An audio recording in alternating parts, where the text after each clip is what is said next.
Hei, mitt navn er Bjarte Bjellås, og jeg jobber som journalist i Med Israel for fred. Etter at jeg var ferdig utdannet journalist i 2008, har jeg jobbet i flere avisredaksjoner. Men i 2017 begynte jeg å jobbe i MIF. Grunnen til at jeg ønsket å jobbe i MIF var fordi jeg, som veldig mange andre, opplevde at norske medier ga et ufordelaktig bilde av Israel. Israels argumenter blir ofte glemt, synes jeg, av norske medier, og derfor ønsket jeg å bidra gjennom min jobb i MIF. I min jobb i MIF skriver jeg blant annet artikler, skriver kommentarer, jeg skriver leserinnlegg til norske aviser, jeg deltar på debatter, avisintervjuer, radiointervjuer og holder foredrag. Alt for å få fram Israels argumenter. Jeg har alltid likt Israel, men det var først i 2012, når jeg for første gang besøkte landet, at jeg for alvor fikk opp øynene. Da så jeg et land og et folk som slettes ikke var sånn som blir presentert i norske medier. Det gjorde at jeg selv ønsket å få fram litt mer sannhet om Israel, få fram Israels argumenter og vise annen side av landet enn det du vanligvis vil se i norske medier. Til slutt så vil jeg bare takke alle sammen som er medlem av MIF og som støtter MIF, og som gjør det mulig at jeg kan ha denne jobben. Uten deres hjelp så hadde det ikke vært mulig å nå ut til så mange med Israels argumenter. Tusen takk.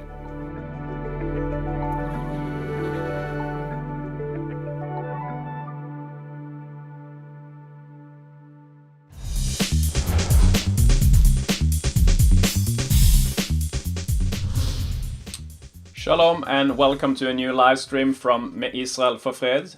MIF is the largest non-religious, non-partisan pro-Israel group in Europe, defending Israel in Norway, Denmark, Sweden and Iceland. Usually we talk in the Scandinavian languages, but in our video archive on YouTube and Facebook you will also find numerous interesting interviews and lectures in English. Have a look and make sure you subscribe and like.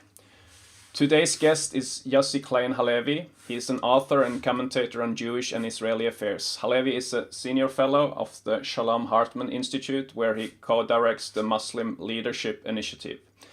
In MIF, we have followed Halevi's work for a long time, and we are proud this month to present his most recent book, Letters to My Palestinian Neighbor, in Norwegian translation. Shalom, Yossi. Shalom, wonderful to be with you, Conrad. Good to have you, and congratulations with brev til min palestinske nabo. Your book in Norwegian translation. And a very beautiful edition, really one of the nicest ones that I've had, so thank you. Yes, and this is the cover of the book shows part of the view from your neighborhood, isn't it? Yes, yeah, right where I'm sitting now, actually. Yeah, and so you are living only a few hundred meters away from many Palestinian families. But yes. in day-to-day living, do you have any contact with them? Well, with the Palestinians in the West Bank, no. And there's the wall, the security barrier runs right outside of my porch, and that barrier has existed really since the time of the suicide bombings in the early 2000s, mm-hmm. And it effectively stopped much or most really of Israeli-Palestinian interaction. But in the neighborhood where I live, it's called French Hill, and it's really the last neighborhood in Jerusalem before the West Bank. Mm-hmm. And I live in literally the last row of houses in French Hill. So really right against the wall and the beginning of the West Bank. But in this neighborhood, there are many Arab Israeli families, Palestinian mm-hmm. citizens of Israel. Mm-hmm.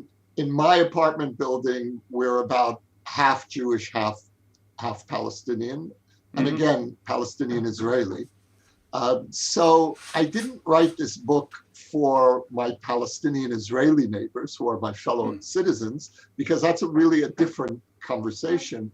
But I very much wrote it for the Palestinians with whom I did not have interaction, mm-hmm. the Palestinians living on the other side of the wall. Yeah. And has French Hill been a mixed Jewish and Arab population ever since the beginning, or is that a new recent development? No, it's very much the last few years. Yep. And I don't know exactly what the reason for that is. I suspect that there were Arab Israeli families living in Arab neighborhoods in East Jerusalem, in Shuafat and elsewhere, and are now more and more discovering that French Hill is a very comfortable place to live, and the Jewish-Arab relations here are, I'd say, as normal as they can be given the abnormal circumstances that we're supposed to talk about your book, but you surprised me there because Norwegian government would say that now, since you live in French Hill, you are an illegal settler. Yes, they would say that. But then Arab citizens of Israel moving into French Hill, they are also illegal settlers. Conrad, that is exactly the point. Suddenly, the picture becomes more complicated.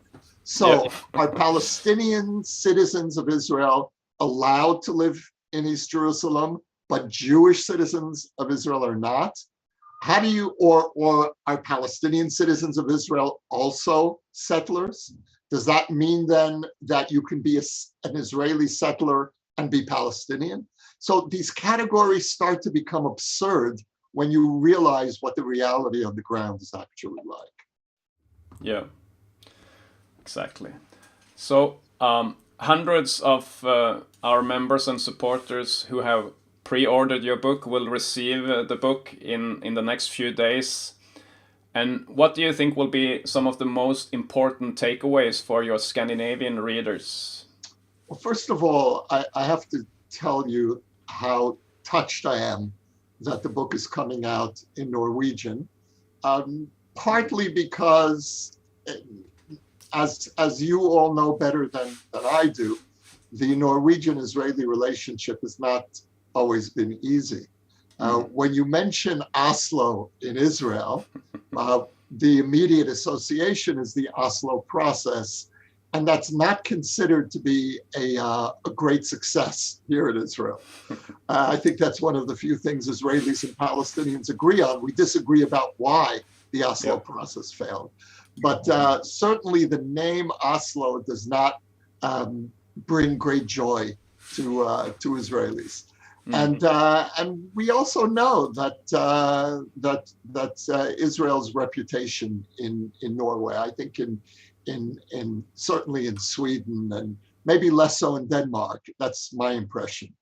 But Iceland is also. I think that generally in the Scandinavian countries, we have a very serious problem, and it's all the more reason why I'm grateful that my book has appeared in Norway. And why I'm so grateful to all of you, because you're really fighting on the front line. And I so much appreciate the friendship that I've experienced from you and from the organization.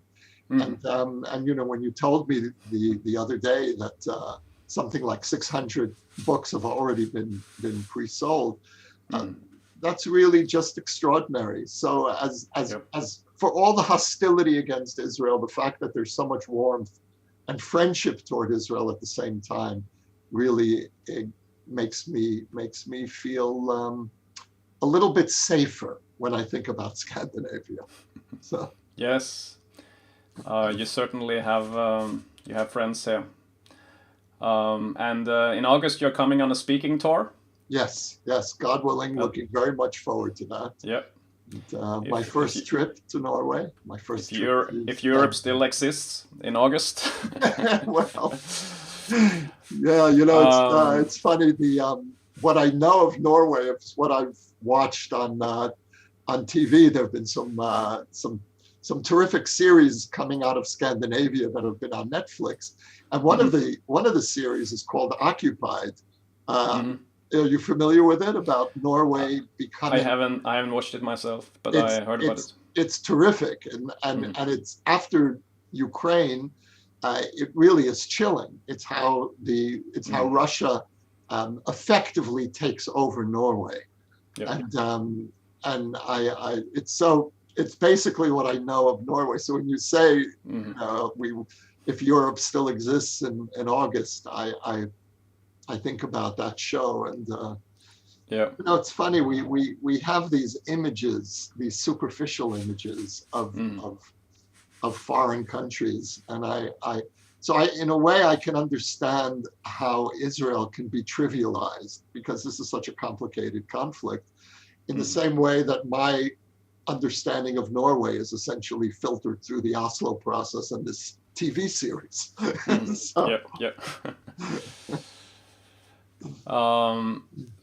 So looking back, and especially after you have received reactions to your book, what do you think is the most important letter in the book for a young Palestinian student to read, and what's the message of that letter? Before I answer that question, let me answer your previous question, which I realized I hadn't answered. And for me, I think the most important takeaway for European readers generally is that when you turn this conflict into a symbol of good versus evil, you will get the conflict wrong. And that goes, I am an Israeli patriot. I'm a proud Zionist, and at the same time, I resent when some Israelis on the right try to turn the Palestinians into evil, in a symbol of evil, or that the Palestinian people doesn't exist, or there's not a real occupation because the Palestinian Authority exists. There's a tendency to trivialize and demonize. And what I'm hoping European readers will take away from reading this book is what we need is an open heart to both sides. And we're talking about two traumatized peoples, two peoples that have good reason not to trust the other. I think each side has really gone out of its way to prove to the other side that it doesn't deserve their trust. And so if you really want to help us solve this problem, and Norway clearly got involved in a very deep way, but I would argue not always in the most balanced way. The way to really help solve this conflict is to call each side out when they've done something wrong. So I want our friends abroad to challenge us, to challenge my government when we expand settlements. Tell us, what we're doing wrong. But at the same time, don't give a corrupt Palestinian leadership a pass, because their responsibility for this conflict is certainly at least as great as ours. And so balance. We need balance, political balance, and a balance, I would say, of the heart. That for me is the main takeaway. Now, as far as which letter is the most, I would consider to be the most important for a Palestinian reader, it's a really good question. I would say that probably the sixth letter, which lays out a kind of conceptual framework for how to solve this problem. In the book, I don't go into details. I support a two-state solution, but beyond that, I'm not laying out borders, and I'm not dealing with the issue of Jerusalem. It's too complicated for me. It's outside of my pay grade, as they say in America. And what I really try to do is create a conceptual framework. What are the ideas that we need to help solve this problem? And for me, I would say it's really about two things. The first is that we need to make a trade-off, but we need to do two trade-offs. The first trade-off is my right of return to all of the land of Israel in exchange for I give up my right of return to all of the land of Israel. and the Palestinians give up their right of return to all of the land of Palestine. So let me explain what that means. Between the river and the sea, the Jordan River and the Mediterranean Sea, there are, conceptually speaking, two pieces of land. It's the same land, but conceptually it's two lands. For Jews, it is the land of Israel, all of this little land between the river and the sea. It is all the historic land of Israel. For me as well. For Palestinians, it is all the land of Palestine, including what we call the state of Israel. So in the problem with the settlement movement is not that, from my point of view, that it is conceptually wrong. The settlement movement is the expression of the Jewish people's attachment to all of the land between the river and the sea. The problem is the implementation. In principle, for me, it is all the land of Israel. In practice, there's another people here. I have to come to terms with that other people. They have the right to national sovereignty between the river and the sea. And so I come out, in that sense, for a trade-off where each side will contract its right of return to that part of the land where it will maintain its national sovereignty. The Jewish people has the right of return for any Jews in our diaspora who want to come home to the state of Israel, not to the whole land of Israel. The Palestinian people will have the right of return to the state of Palestine, not to the land of Palestine. So that's the first conceptual shift that we need to make. The second is that we need to understand, and that's an outgrowth of the first, is that there will be, that the land of Israel cannot equal the state of Israel, and the land of Palestine cannot equal the state of Palestine. That's the contraction. The logic of partition is that each side needs to give up something that belongs in principle to them. And so what I say to the Palestinians is, when they tell me Jaffa and Haifa belong to us, it's part of the land of Palestine, my response is, you're right. The problem is that Hebron and Bethlehem belong to me, because that's part of the land of Israel. So we have one of two choices. We're either going to fight for the next 100 years, like we have for the last 100 years, and this conflict is now 100 years old. You can basically trace it to 1919, 1920 as the beginning of the conflict. We can go on for another 100 years like this. It's all mine, it's all mine. And my response is, yes, it is all yours, but it's also all mine.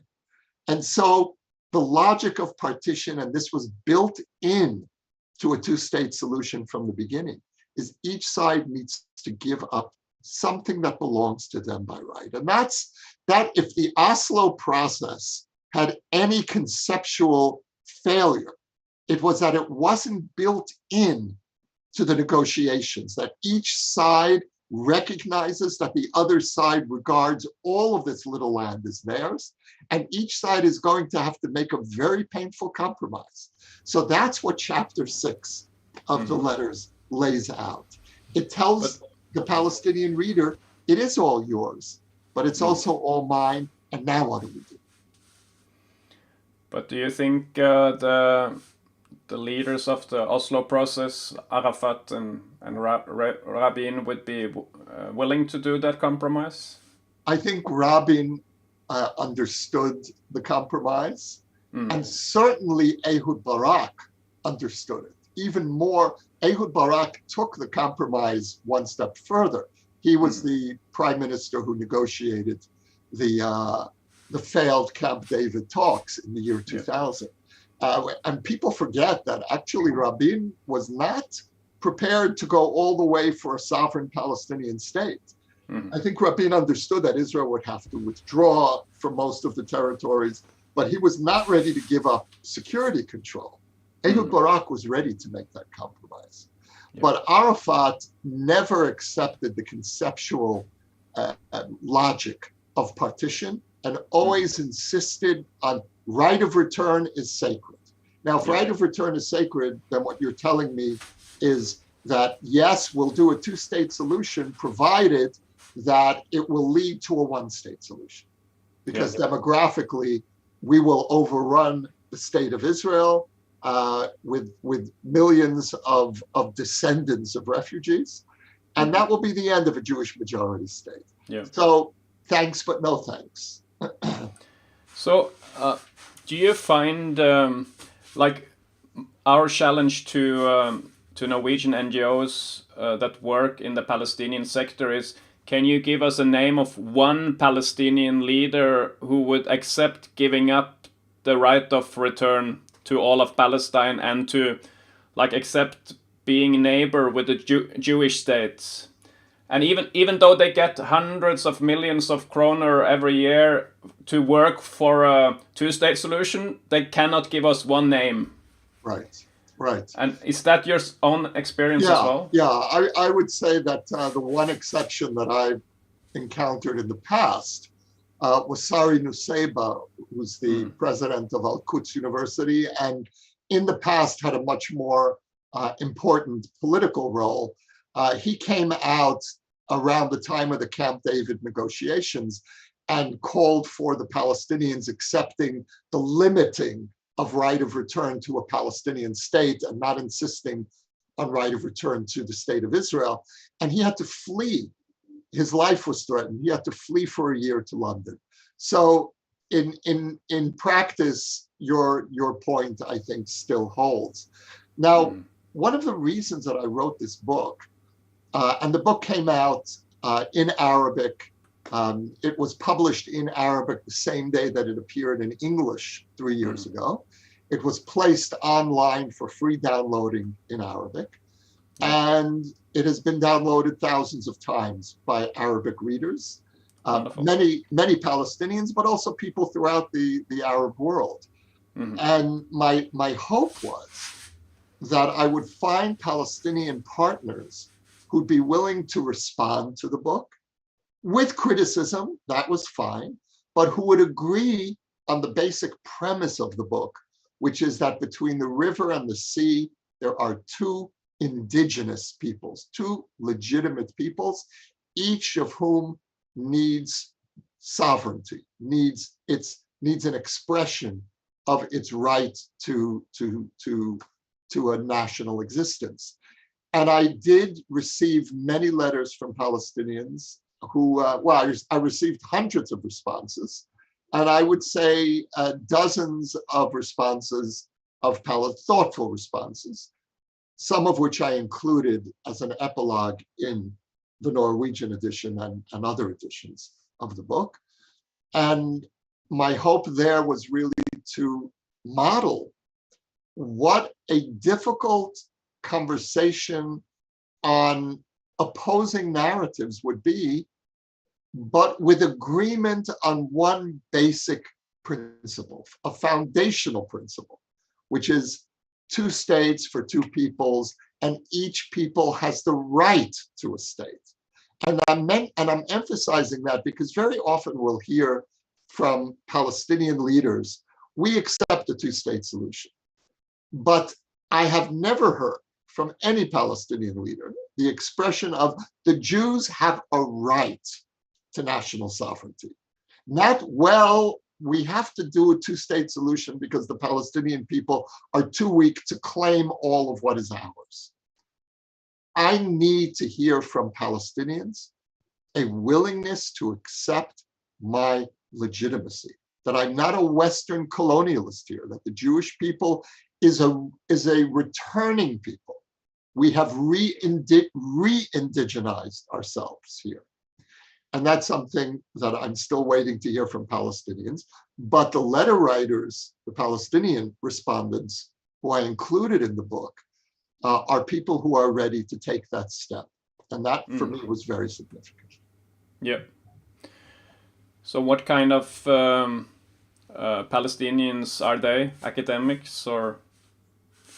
A few academics, a few journalists, some people active in the business or high-tech sector. Yeah. And do they live in the West Bank or? Some do. Some live abroad. Yeah. And mostly in the U.S. And they're the ones I think who felt freest to engage. Have one young man, a writer, Yusuf Bashir, who grew up in the Gaza Strip, wrote a very powerful book about growing up during the Second Intifada in Gaza called The Words of My Father. Beautiful book. And Yusuf now lives in the U.S. and we've done public events together, and that really was a very, very significant relationship for me because we really connected as two writers, each reaching out to the other side. Yeah.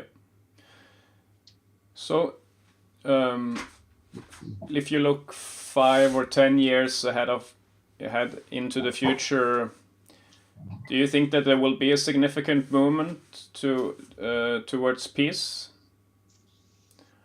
or to this conceptual solution that you are describing?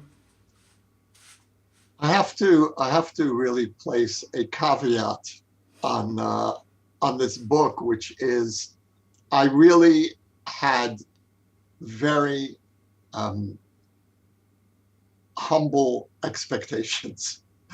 I didn't expect to help bring a breakthrough to peace. I'm just a writer. I'm not a politician or a diplomat. And from what I can see, the politicians and the diplomats didn't do such a great job either. And you know, my job as a writer is to try to create language. And in this particular case, to try to create a language in which Palestinians and Israelis can encounter each other. And in that sense, I hope it has been a contribution. And my hope is that it is really a model, but it's not more than a model. So that's the first thing I need to say. And that really is very important for me. In terms of looking ahead 5 to 10 years from now, left to our own devices, Israelis and Palestinians will not negotiate a peace agreement. And well-intentioned Westerners will not be able to help us, neither with inducements or pressure. It's not going to work. The only way we can have a peace breakthrough here is something that I never thought was possible, but I do believe it's possible now. And that's with the region, the Arab world becoming actively involved in trying to help us figure out a solution. Now, until the Abraham Accords, the peace agreement between Israel and the Emirates and Morocco and Sudan, as I say, I didn't believe it was possible to conceive of a regional agreement. When the Saudis came out with their regional peace plan in 2002, I dismissed it as a propaganda move. And I felt that the Saudis weren't interested really in promoting peace between Palestinians and Israelis. They released their plan right after the 9/11 attack on the two towers. And it was really aimed at trying to pacify American public opinion, to show that the Saudis could be moderate. Today, I'm really looking at that plan with new eyes and thinking, well, wait a minute. We now have allies in the Arab world. Israel has never had genuine friends in the Arab world. We've had peace agreements with Jordan, with Egypt, but those were very formal and grudging, more like ceasefires than genuine peace treaties. The beauty of the Abraham Accords is that they create a model of normalization. Yep. I have relationships now with NGOs in Morocco of dozens of young people who are trying to help Moroccan politics become more democratic. They've created 3 or 4 NGOs, and I'm in touch with these people, and it's something quite beautiful. And they're reading my book in Arabic. We're doing Zoom sessions together, and this was inconceivable 2 years ago. Yeah. So if you're asking me to look ahead 5 to 10 years from now, if the Saudis join the Abraham Accords, some other countries, then I think we can really begin to help the Israeli public rethink our place in the region. Because one of the big obstacles to a two-state solution on our side, on the Palestinian side, I'd say the great obstacle is denying our legitimacy, our history, our existence. On our side, the great obstacle is that most Israelis don't believe that if we give up land, we'll get peace. Most Israelis believe if we give up land, we're going to get more rockets on Tel Aviv, coming now from the West Bank and not only from Gaza. So, and I understand that and I share those fears. But the fact that the Middle East is changing, I think should give us some hope. And just if I could say one last point here, Conrad, which is there's a real irony that's shaping up that I think we need to name and recognize. And that is that for 70 years, we in Israel have lived with the Arab siege. We've lived with the Arab boycott. The Arab boycott is collapsing. It doesn't exist anymore. But the boycott against Israel is shifting from the Arab world to the West, which is an extraordinary development. It's the West which is now advocating the criminalization of Israel, even as much of the Arab world is in a process of reconciling with our legitimacy, not just our reality, our legitimacy. And we're losing our legitimacy in large parts of the progressive West. And that, honestly, I think that is insane. It's a pathological situation that shows some very deep sickness in large parts of the West. Yeah, in Norway, the largest trade union is advocating international boycott of Israel. In Norway, the church leaders in the mainstream church, some bishops are advocating boycott. The largest Christian kids and youth organization, and on and on and on. But so, for sure, this is tragic. Regarding, like, there was a meeting yesterday. Naftali Bennett went to Egypt, and he also met one leader from Emirates. And do you think that this meeting was due to the increasing threat of Iran going nuclear? Absolutely. Look, Iran is actually, in some ways, the father of the Abraham Accords, because, well, I would actually credit the Obama administration as well, because when the Obama administration came out with its 2015 Iran deal, that was bitterly opposed not only by Israel, but by much of the Arab world, which correctly saw the Iran deal as a threat more to the Arab world even than to Israel. Israel can protect itself. Israel's a nuclear power. We don't say it, but everyone knows we are. The Arab world is much weaker and more vulnerable against Iran. And so it was looking toward Israel for a defense alliance, for protection.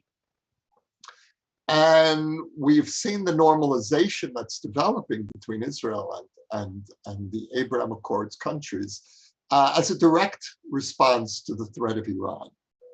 Now that we're seeing the very real danger of a resurrection of the Iran deal, yesterday's summit really needs to be seen in that context.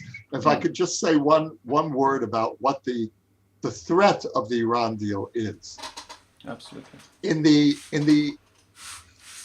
immediate threat is the release of tens of billions of dollars to the Iranian regime which will mean that terror groups around the Middle East, from Yemen to Lebanon to Libya, are going to be substantially strengthened, and Arab regimes greatly weakened. Terror attacks against Israel are going to intensify. Hamas is going to significantly upgrade. Hezbollah, of course. And so when Israelis look around our borders, we see Iranian proxies on our southern border with Gaza, on our northern border with Lebanon, and then now increasingly actual Iranian troops in Syria. And it's amazing to me how people can talk about the Palestinian-Israeli conflict and just leave out the wider conflict that Israel finds itself in. Because for us, when we think of this conflict, we think of the Palestinians, and in Israel against the Palestinians, we are Goliath and they are David. But then when you widen the lens, Israel is very vulnerable in the Middle East. And so this is going to increase our vulnerability, the strengthening of the Iranian regime, and especially the vulnerability of Arab countries. Now, that's to say nothing of the actual deal itself, which will restrain Iran for a few years. It will buy us a couple of years, but the trade-off for that is that with the so-called sunset clauses, which will allow Iran to gradually develop its nuclear program, within 5 or 10 years, Iran is going to be able to legally augment its nuclear program to the point where it will be able to break out. And so in exchange for buying us a few short years, Iran is going to emerge as the great conventional non-nuclear threat to the Middle East, with its eventual nuclear breakout. That, to me, is simply an inconceivable view. And now Russia is helping out in the negotiations. And Russia is going what Russia is going to insist on, and I think the West is going to give this to him, is exemptions for the boycott against Russia and anything that's connected with Iran. So Russia is going to be able to bypass the international boycott thanks to the Iran deal.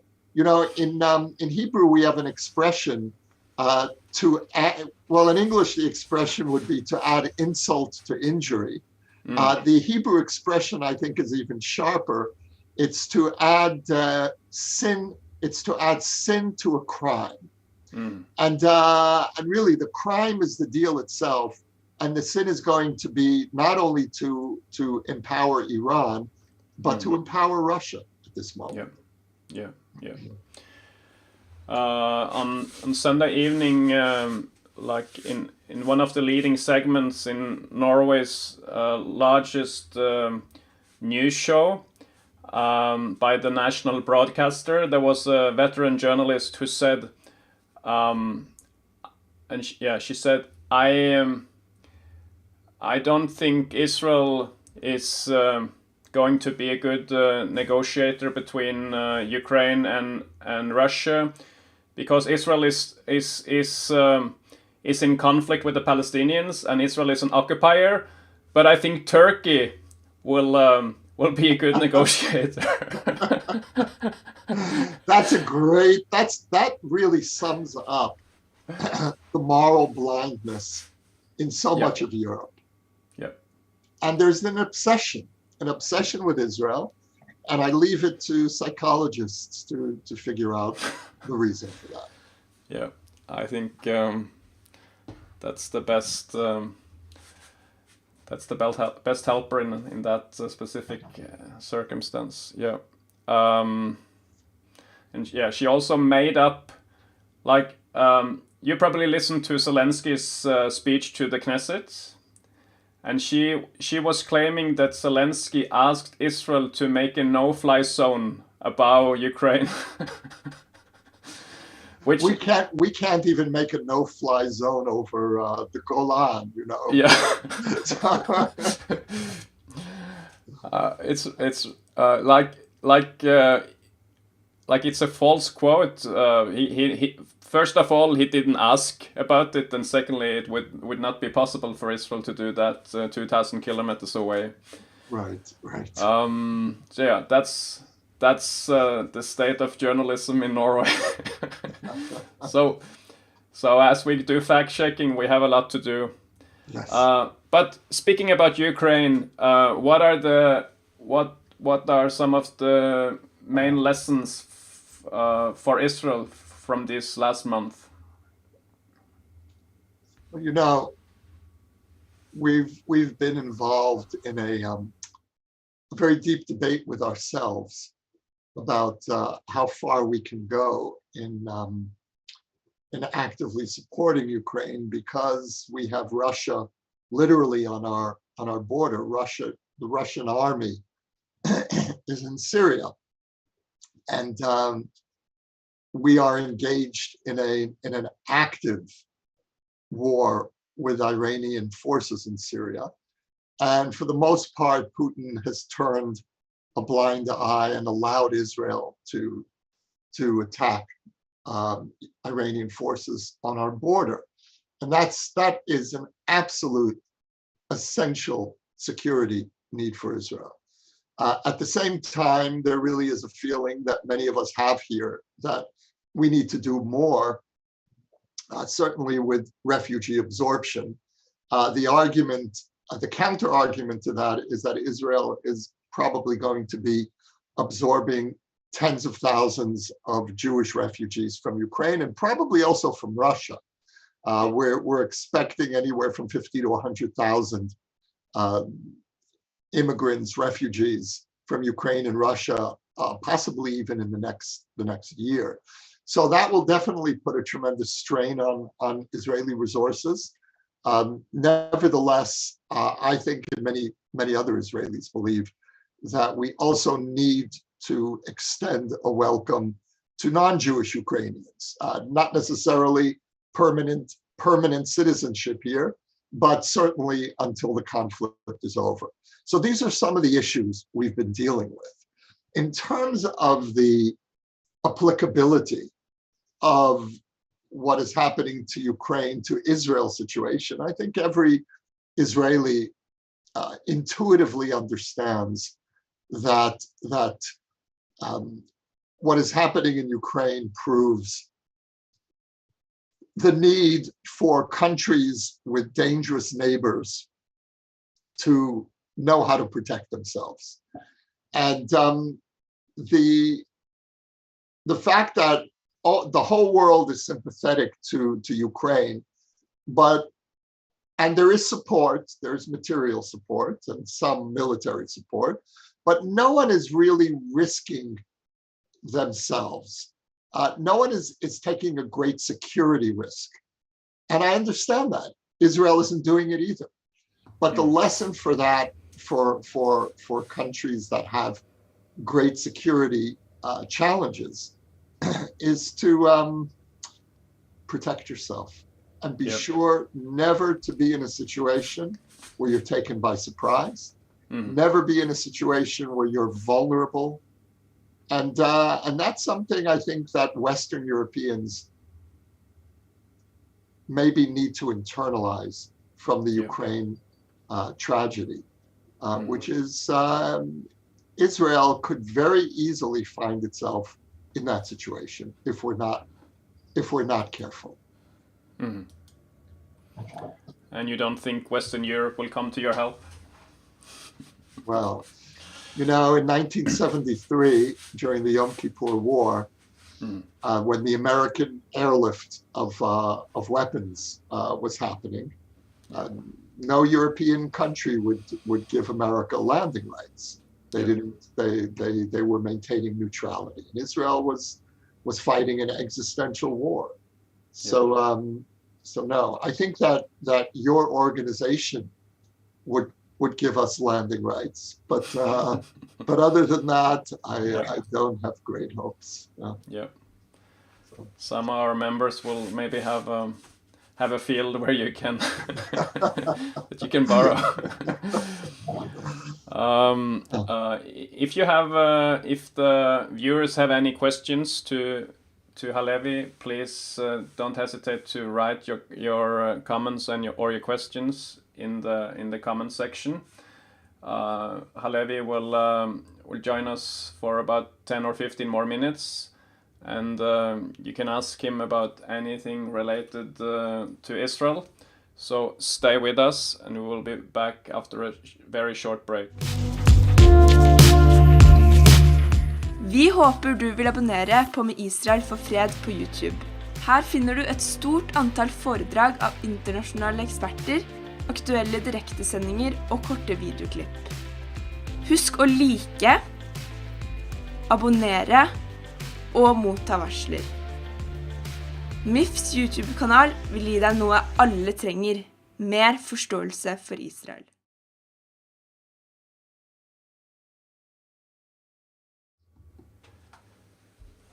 We are back with Yossi Klein Halevi, and Yossi, you made Aliyah as a young man. Maybe tell us about your background and what made you move to Israel.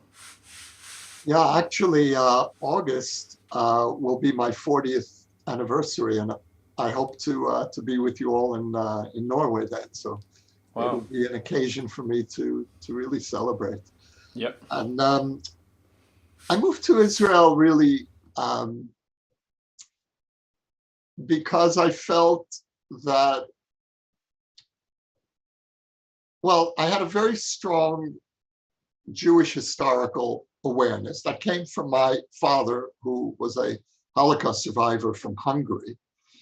And my father was a very, very strong Zionist. And he ended up in America for various personal reasons, but I think always regretted that he hadn't moved to Israel. And he passed that on to me. And I felt that if Jews had waited for 2,000 years to come home, and here I am, part of the first generation that was born with the reality of the Jewish state. Mm-hmm. This was both a privilege and a responsibility. Mm-hmm. A privilege to be able to be an Israeli, to be part of this story, and a responsibility to help this story be a good story, to be a good citizen of Israel, to help participate in shaping the kind of Israel that I want to see, the kind of Israel that is both able to defend itself and also ethically worthy, and that could be a worthy reflection of 4,000 years of Jewish history. And so that's not an easy job for a country that has lived under existential threat from the moment of its existence. The need to be ethical isn't always in people's minds when you deal with life and death issues. And so the privilege and responsibility of being part of this story for me was really taking seriously the need to balance our security issues, challenges with our moral challenges. And also, you know, to raise Israeli children, to speak to my children in Hebrew, to be part of this extraordinary culture that has revived a dead language, a language that really existed only in prayer and in liturgy. So you were married before you moved? Well, I had a serious girlfriend who became my wife here, and she moved with me. She was we were together. And that was in 1982, the summer of 1982, which was a very difficult time to come to Israel. It was the beginning of what we now call the First Lebanon War. And Israel was deeply divided over the war. It's the only war that ever divided Israel. Usually war unites the country. And so we moved into a society that was really tearing itself apart. And that's a very difficult experience for a new immigrant. How do you find your bearings when you're joining a country that's really become two countries, two warring countries? And you worked as a journalist from the beginning, or Yes. reporting for American media, or? Yes, always for American media. And I worked in my first years for a weekly newspaper that doesn't exist anymore, but was very well known. I think well known really around the world. It was called The Village Voice. And it was the paper of the American bohemian left. It was among mainstream newspapers, it was the most left-wing in America. And it's extraordinary to me that they hired me to be their correspondent, you know, a Zionist moving to Israel, a paper that was really quite left-wing. In today's culture, in today's progressive culture, that would be inconceivable. Yeah. And yet I wrote a kind of a regular letter from Jerusalem. The Village Voice was a kind of a unique paper. It was, I really loved it. I had always dreamed of, well, as a kid, dreamed of writing for The Voice. The Voice was a very literary paper. And people really wrote from what used to be called the new journalism, which was applying literary technique to nonfiction. And that's really the genre in which I write my books. And I was trained by the Village Voice in that sense. So yeah, I worked for the Village Voice for those early years. And then after a while, I started working for a liberal magazine called The New Republic, which comes out of Washington. And I was their Israel correspondent for many years. Nice. And now you have kids and grandkids. Kids. They all live in Israel? I have kids. They are kind of scattered for now. We have a son in Tel Aviv. We have a daughter in Canada who hopefully will be coming back soon. She's there with her Israeli husband who got a job there. And we have a son who's in Brooklyn. He's a jazz musician and will be on, the jazz musicians here have a kind of a three-way circuit. They go from Tel Aviv to Berlin to New York. That's kind of how it works. So it's a very cosmopolitan family. We would have preferred a little less cosmopolitan, a little more provincial family. Yeah.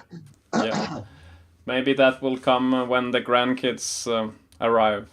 Maybe.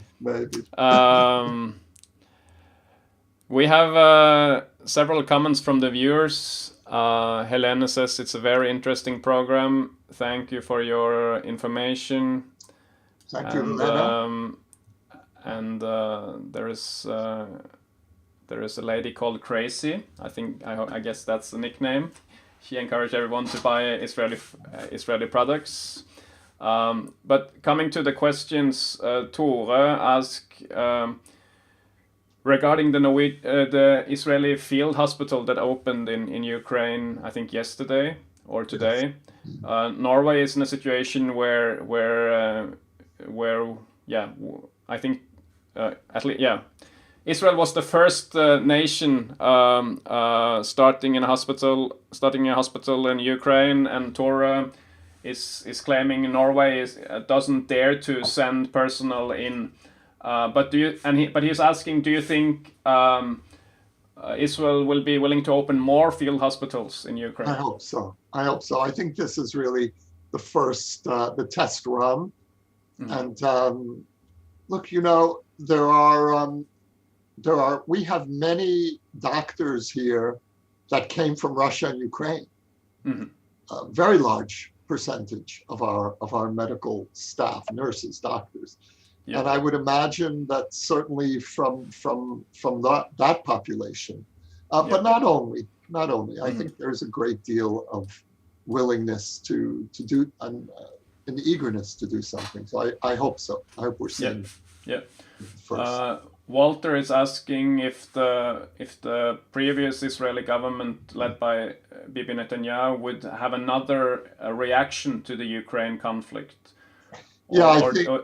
I don't think he would have sent the field hospital, for example. I think he would have really been much more pro-Putin, actually. I am so relieved for so many reasons that Netanyahu is not the prime minister anymore. And I think Netanyahu, in his earlier years, was a very serious leader. In his last years was a disaster. But that's a whole other story. Yep. That's the beauty of MIF, my organization, since the beginning, is that we have, we are not only non-partisan in Norway, but we are also strictly non-partisan in Israeli politics. So we are happy to bring voices from the political spectrum, and many in like our enemies in Norway would try to portray us as right-wing extremists, but but like, I love the Israeli debate because it's so much freer and open for criticism than the political correctness of Norway, where everybody feels that they have to agree. That's very interesting, and I think your policy of treating the Israeli political spectrum as legitimate is right. I think that's really what a pro-Israel organization abroad should do. So I appreciate that. Yeah. There is also a comment here regarding Zelensky. The viewer doesn't have much respect for him, and claiming that he's in working with globalists in the US, and they are not portraying the conflict in a true way as well. Yeah, what's your comments to that? I think it's very hard to see this conflict as anything but good versus evil. This is Ukraine was no security threat to Russia. They were not going to join NATO. NATO was not, initially there was some talk about that, and that was a big mistake. There hasn't been serious talk about that for years. Zelensky has repeatedly stated his willingness to sign an agreement that he would not join NATO, and I think that will be the basis for an eventual agreement. Russia is acting in Ukraine the way Russia acted in Syria, which is targeting civilians, and I see no comparison with the Israeli conflict with Hamas or Hezbollah. These are organizations, entities that are trying to destroy Israel. Nobody was threatening Russia's existence, and yet Russia is acting in the most brutal way possible.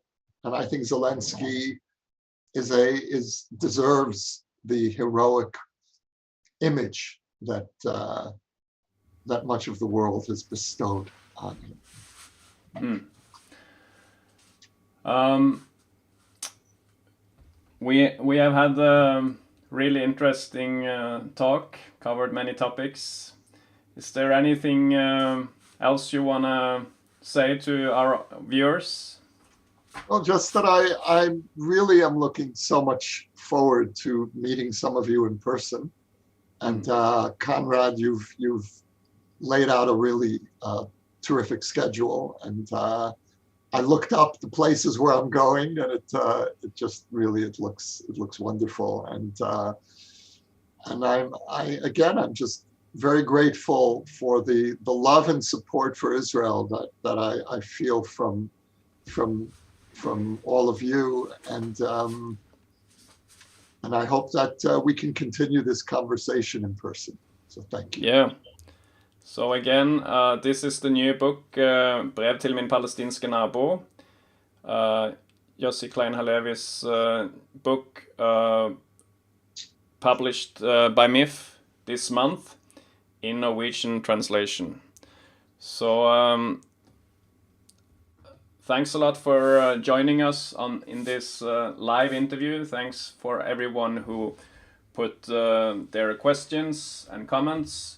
And please help us to like and share so that hundreds and thousands can listen to this and be aware of the book. We know that the big media in Norway would not be helpful in making the perspectives known. So we have to do the job, and thanks for doing it. I will just go back to Yossi and actually see him as well. Thanks a lot, Toda Rabba. This was great. We're looking forward to you coming on a speaking tour in August, and thanks for your friendship.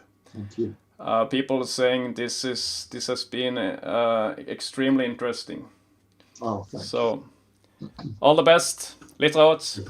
You too. Take care.